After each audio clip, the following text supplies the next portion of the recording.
ఎన్నికల ఫలితాలకు అనంతరం ఏపీలో జరుగుతున్న ఘటనల పట్ల టీడీపీ జాతీయ అధికార ప్రతినిధి కొమ్మారెడ్డి పట్టాభిరామ్ స్పందించారు. రాష్ట్రంలో 5 ఏళ్ల కిందట వైసీపీనే హింసకు శ్రీకారం చుట్టిందని, ఆ హింస ఇంకా కొనసాగుతుందని అన్నారు. వైసీపీపై ప్రజాగ్రహం వెల్లువెత్తుతుందని తెలిపారు. గత ఎన్నికల్లో 151 సీట్లు గెలిచిన ఆ పార్టీని ఈసారి ప్రజలు 11 సీట్లకే పరిమితం చేశారని తెలిపారు.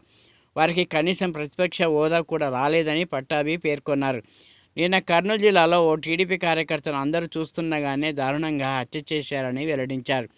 ఎన్నికల్లో ఘోర పరాజయం పాలైనప్పటికీ వారు ఇంకా గుణపాఠం నేర్చుకోలేదని పట్టాభి విమర్శించారు. టీడీపీ ఎప్పటికీ హింసను ప్రోత్సహించదని, ప్రశాంత వాతావరణం నెలకొల్పేందుకు తమ పార్టీ కట్టుబడి ఉంటుందని స్పష్టం చేశారు. గుడివాడ గుట్కాగాడు, ఆ గన్నవరం సైకోగాడు, రే వల్లభరేని వంశీ అక్కడ ఇక్కడ పారిపోయి దాక్కుంటా ఉన్నావంట. పేరుని నాని, అనిల్ కుమార్ యాదవ్ ఎవ్వరిని కూడా మర్చిపోయే ప్రసక్తే లేదు. మీ అందరికీ నేను ఒకటి చెప్తా ఉన్నాను, అరే మీరు అంత భయపడబాకండి. ఇందాక చెప్పినట్టు అవినాష్, రే నాని మీ ఇళ్ల మీదకి రాము, మీ కుటుంబ సభ్యులకి జోలికి రాము, కానీ మీరు వాటి నుంచి ఒకటైతే అలవాటు చేసుకోవాలి. రోజు ఇక మీదట నేల మీద పడుకోవటం అలవాటు చేసుకోండి. మంచాల మీద పరుపుల మీద పడుకోవటం మానేసేయండి. రోజు కూడా నేల మీద పడుకోవటం అలవాటు చేసుకోండి. అదేవిధంగా ఇంట్లో ఉన్నటువంటి వెస్ట్రన్ కమోడ్లు అవి మార్చి ఇండియన్ టాయిలెట్ పెట్టుకోండి. ఎందుకంటే అలవాటు చేసుకోవాలి, ఇండియన్ టాయిలెట్ అలవాటు చేసుకోవాలి. అంతేకాకుండా దొడ్డు బియ్యం, రోజు బిర్యానీలు పలావులు తినటం మానేసి దొడ్డు బియ్యం తినటం అలవాటు చేసుకోండి. అర్థమవుతుందా?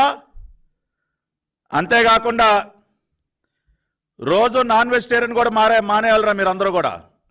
రోజు నాన్ వెజ్ మానేయాలి. వారానికి ఒక రోజు, అది కూడా 200 గ్రాములు మాత్రమే తినటం అలవాటు చేసుకోండి. సెల్ ఫోన్లు మాట్లాడటం, నిమిషానికి ఒకసారి ఫోన్ మాట్లాడటం కూడా మానేసేయండి రా బాబు. ఎందుకంటే రేపు మీరు చేరబోయేది శ్రీకృష్ణ జన్మస్థానానికి. అక్కడ వారానికి 2 సార్లే ఫోన్ టోకెన్లు ఇస్తారు. కాబట్టి ఈ చేతిలో ఫోను, ఈ చేతిలో ఫోన్ పెట్టుకుని ఈ చెవిలో ఒక ఫోను, ఇవన్నీ మానేయండి రా బాబు. కుదరదు ఇవన్నీ. వారానికి 2 ఫోన్ టోకెన్లే మీకు ఇచ్చేది. 2 సార్లు మాత్రమే మీరు మాట్లాడగలిగేది. అంతేకాకుండా సాయంత్రం 6 గంటల తర్వాత ఏదో గదిలోకి వెళ్ళి మీకు మీరే తలుపేసేసుకోండి. ఎందుకంటే జైల్లో మీకు తెలుసు కదా, సాయంత్రం 6కి సెల్ లాకప్లో తాళం వేస్తే మళ్ళీ ఉదయం 6 గంటలకే మళ్ళీ తెరిసేది. కాబట్టి ఈ సైకో బ్యాచ్ మీరు అందరూ సాయంత్రం ఏదో గదిలోకి 6 అవగానే ఏదో గదిలోకి వెళ్ళి తాళం వేసుకుని ఉండటం అలవాటు చేసుకోండి. అంతేకాకుండా ఈ ఏసీలు గీసీలు ఇలాంటివన్నీ కూడా మొత్తం కట్ చేసుకోండి. కాబట్టి ఇవన్నీ అలవాటు చేసుకోండి, ఎందుకంటే అవసరం.